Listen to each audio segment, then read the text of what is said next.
here I was, 28 to life, ready to just die. I didn't care. I just don't care no more. I mean, I couldn't believe I had 28 to life because I was just too smart. Everything was supposed to go right. And now I'm gonna die in prison, right? So, hey, yo, LAZ, pay attention. This is 3 convicted felons dropping jewels. Comment gang, tell me how you feeling about this. So it made it easy for me. My 4 years on Rikers Island made my state bit easier. I have to say that. It must have. Because I already had a reputation waiting for me up there. You know, when I got up there, everybody already knew me. Them 4 years on Rikers, people go up there all the time. You know, they talking. Such and such, you know. It is what it is. Then I had dudes up there waiting for me to kill me too. So, you know, it was a whole lot of people waiting for me. So, you know, I also had that challenge, you know, from leaving Rikers to go upstate where they was telling me, yo, they really up there. They really waiting for you up there. You know, that was another hurdle. Another hurdle to overcome and let them know, you know, I'm still the same. I mean, you know, I'm just not. I'm not afraid of numbers. I'm not afraid of authority. When you're not afraid to die, none of that shit matters. And that's the way I lived.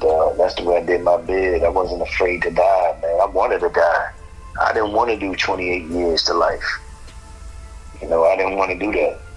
I just didn't want to kill myself because I was into Buddhism back then, and I believe that killing yourself was not the way to go.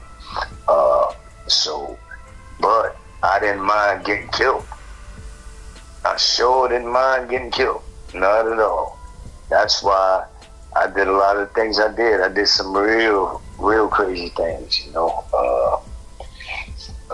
And, you know, so I don't like to brag about fighting COs and nothing like that. I don't want it to even come off like that. I was on it, like I told you. I was mad. I had 28 to life for guns, and I knew I would have railroaded. The police lied on me in the trials. They lied on me. You know, my whole thing from the beginning, it been messed up, you know. So I just got real bamboozled by the American justice system. And so I was angry the whole time. I just woke up and mad every morning. Dudes that knew me used to say, yo, you look stressed out. I'm like, man, what the fuck am I supposed to look like? Fuck, you happy or something? You happy about getting that trailer visit? Stupid motherfucking you don't see what's going on there? Can't none of this make me happy. Nothing. I can't enjoy 1 minute here. Because I was always in there illegally. I always knew my arrest was illegal. My convictions was wrongful. But I didn't have that kind of money to get the right kind of lawyers. Like a lot of brothers, we all had that same story. And I'm not the only one that been railroaded. But it's been so many that been railroaded by the system that they don't want to do nothing about it. They're letting out the dudes that's easy to let out with DNA. That's something that they have to do. But they don't want to look into some technical cases that don't have DNA. Not everybody's in there for rape or murder. So all the other cases that don't have DNA, they taking forever to let people go when they supposed to, because it's just too much money involved. It comes down to money. When it comes down to money, the system works. You know how it works. I'm talking about an old story right now. The only reason why I just got into it is because I was getting back into that 28 to life. Can you imagine 28 to life and going straight to the box? I went to the box and down straight over there. I had a fight. and I went to the box. And I had a fight over some other dude, man. That's why I be mad at myself. I had a fight over some dude that probably don't even know I had a fight for him. You understand me? He was way down somewhere in Rikers Island. I'm over here fighting this dude way in downstate. And this other dude is telling me that he got beef with my man. And that's all I need to know. Meanwhile, I used to talk to this dude and everything until this dude told me that. This is crazy. Anyway, so I went to the box, and I'll tell you about a miracle in the box right there that happened. Right next door, well, right across from me, where I could see him in the box and downstairs. You could see each other through the cell door. A dude came in there with the same exact case as one of my gun cases. Same case, and he got the shit reversed. Now look at how God works. Look at how the highest spirits work. Here I was, 28 to life, ready to just die. I didn't care. I just don't care no more.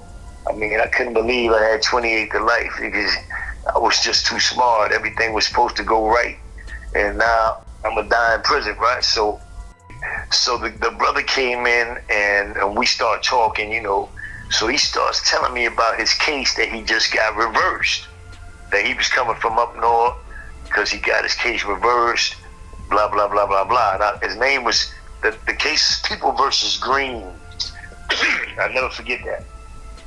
So I'm reading the case, and I'm listening to him. I said, yo, you serious? And he said, yeah, they closed the courtroom because of this, this, and that. And I said, yo, the same thing happened in my trial. And he said, word? He said, yo, I got this lawyer right here, and this the case right here. You should tell him to use this. And it just so happened he had a lawyer out of the same law firm that I had a lawyer. Look at the way shit works. And so, you know, I was happy because that case there was 10 to life. It was a gun case for 10 to life. They caught me with in that case, allegedly I had a stolen police bulletproof vest on, and a holster, a speed loader, a defaced handgun. I can't remember this. So and supposedly I had a wig on, right? You know, looked like a hippie or dread or Nazi dread or whatever. So that case there, it got reversed and thrown out. But that shit was there on Burnside and Grand Concourse. You know that hood right there, Burnside and Grand Concourse. Shit, man, that was a bad case there. I went at it with the police on that one too. Because I told the dude, it was a cab driver, I told him, yo, let me know if they pull up on us, you know, because I didn't want to look back. I know if I look back, they're going to think, you know, something's up. So I'm telling the dude, and he's looking in the mirror, I'm telling him, yo, man, let me know. Let me know if they're behind us. Because just before that,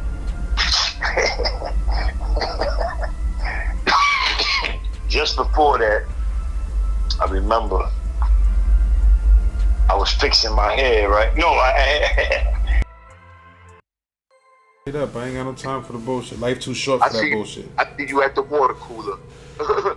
Straight up. See you at the water cooler. There that go. See you on break. You know what I'm saying? Them people think they in the office, they see each other at the water cooler. Mm-hmm. You at the water cooler, man. We got a water cooler relationship. Word up. You know what I'm saying? Hey, how you doing this morning? Okay, how was your coffee? It's good? Yeah, it's kind of cold outside. Yeah, I stay. Make sure you got your umbrella. Okay, see ya. It's water cooler fodder. You know what I'm saying? Water cooler talk. That's a fact, bro. I had to go. I went through that, man, with my daughter. She used to hate me. Now she my boo. She used to hate me, boy. Because her mother put that in her head, bro. I remember she was young.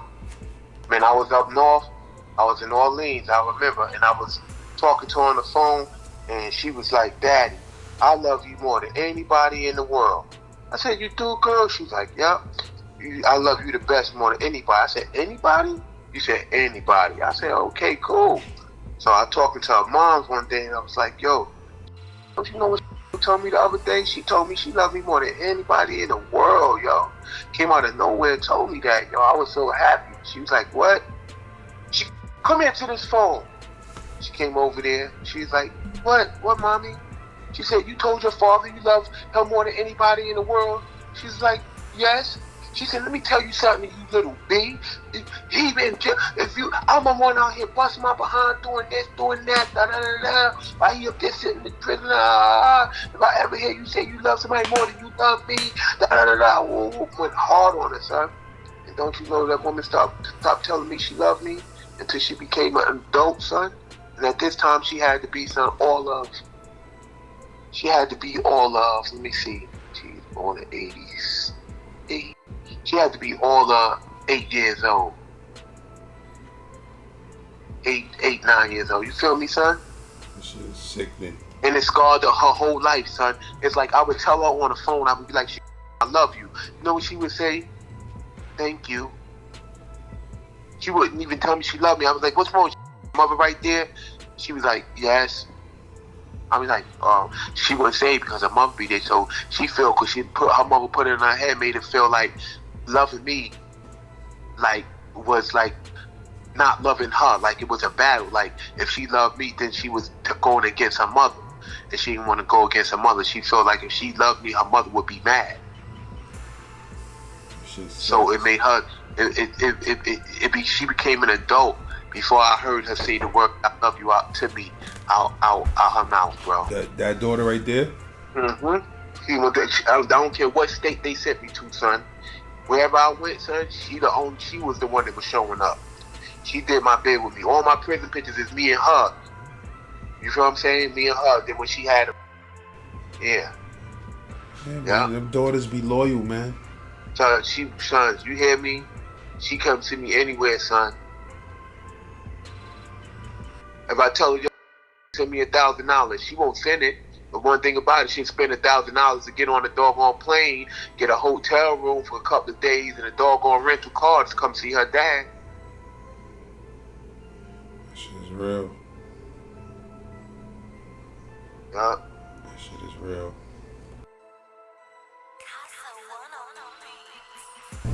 Alright, this is just a quick little public service announcement, man. You know, I just got a couple of things I want to say and address and get off my chest real quick. So, first off, Laz, man, I just want to give you a big shout out, you know what I'm saying, your channel, and everybody on it, you know what I mean, to all your listeners, your watchers, subscribers, all of that, you know. I appreciate y'all checking out my stories, man, and giving up all the feedback and all that. You know, I do hope y'all able to pick up some jewels from them and learn a few things in the process. And, you know, for what it's worth, man, I know y'all come on here, you know, and like to hear people talk about all the blood and the guts, you know what I mean, the horror and the glory stories about prison and the streets and all that, because, you know, it's entertaining at the end of the day, so I get it. You know, but with that being said, though, I just want to say that, you know, the stories that I tell and the events that I speak on and about, you know, whether you believe it or not, man, it's all 100% facts the way I remember it. You know what I mean? Ain't no imagination, ain't no exaggerations, no fabrications, no implications, no none of that shit. You know what I mean? It's actual events that took place in my life at different times. And I just so happen to still be here and able to speak about them. You feel me? Now, you know, I don't want to give off the impression that, you know, I'm glorifying or bragging about any of the street shit that I've done. Because at the end of the day, I mean, I've been sitting in prison for a long time because of some of the same events I've spoken about. You know what I mean? There ain't no glory in that shit. So, you know, you should already know, man, like 98, 99% of the time, you know, this street lifestyle only leads you to a box. That's either a small, custom-fitted, pretty little wooden box that goes 6 feet in the ground, or a 6x9 concrete box with iron bars on it. You know what I mean? There ain't no glamour and glitz at the end of this road. And either one of those boxes, you know, is going to have you away from everything you love, everything you hustle for or took, everyone you know and care for, you know, your woman, your family, your children, all the money and little trinkets and material things. You know, you can't take none of that shit with you to the grave or the prison. Real talk. And yeah, you know, like I said, I know y'all like to hear the war stories, you know, about all the money, the drugs, the cars, guns, girls, you know, all the good times niggas had. And yeah, all those things are facts, you know. But all that shit is really just temporary material shit that don't mean nothing when you're gone. You know, what's permanent is the fact that, you know, through the course of it all, I lost a lot of close friends, you know what I mean, while I was out there in them streets. Even more since I've been gone. You know, I've lost family, massive amounts of money, plenty of opportunities. You know, my best friend was murdered behind this street shit. I even been shot and stabbed myself. You know, I almost lost my life on several occasions. I lost the chance to really be a true present father figure in all my children's lives for the most part. You know, I missed out on birthdays, holidays, graduations, so many other little monumental milestones and events that I could never make up or redo. So, you know, with all that said, man, if you was to come to me today and ask, was it all worth it? I'd tell you, hell no, not in the least bit. Ain't no amount of money, notoriety or exposure worth losing your freedom to the system or your life to the streets. And that's a fact, you know what I mean? Any street dude or OG or street legend will tell you that.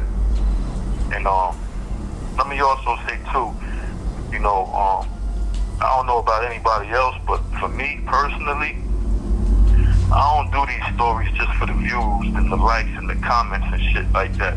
You know what I mean? I do this stuff to educate some of these youth out here that might be headed down the same path I went, or facing or suffering from some of the same consequences that I'm suffering from. You know, I will hope y'all able to take heed and listen to some of these street OGs and various OGs on this platform, such as myself, and actually learn what not to do.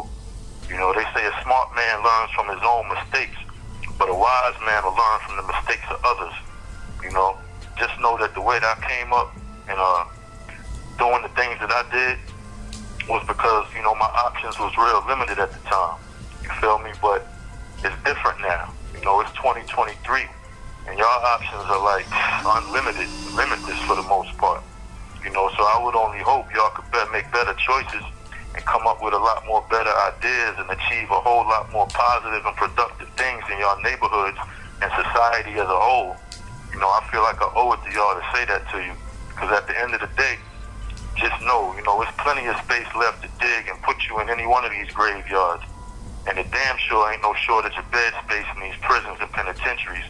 And they building a whole lot more specifically for y'all. That's a fact. Trust and believe, this shit ain't what you want.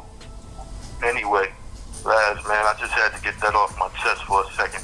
You know, you already know what it is with me, bro. Keep doing what you're doing because the streets need this shit. You know what I'm saying? Truth Beyond These Walls, that's the podcast. Go check that out. To all my brothers and all my comrades, real street dudes and OGs everywhere, you know, I salute you, man. And to the real street legends that ain't here with us no more, just know you always live in the hearts and the minds of many. You know, to my OGs that already been here, done that, and made it home safely, hold your head, man. Continue moving in a positive space. And all my OAP niggas, you already know what it is. Big J Quick, what up, man? What's good, though? It's your man, Truth, a.k.a. DJ for show. Black Mob General, man. NJ to VA all day. Holla at your motherfucking boy.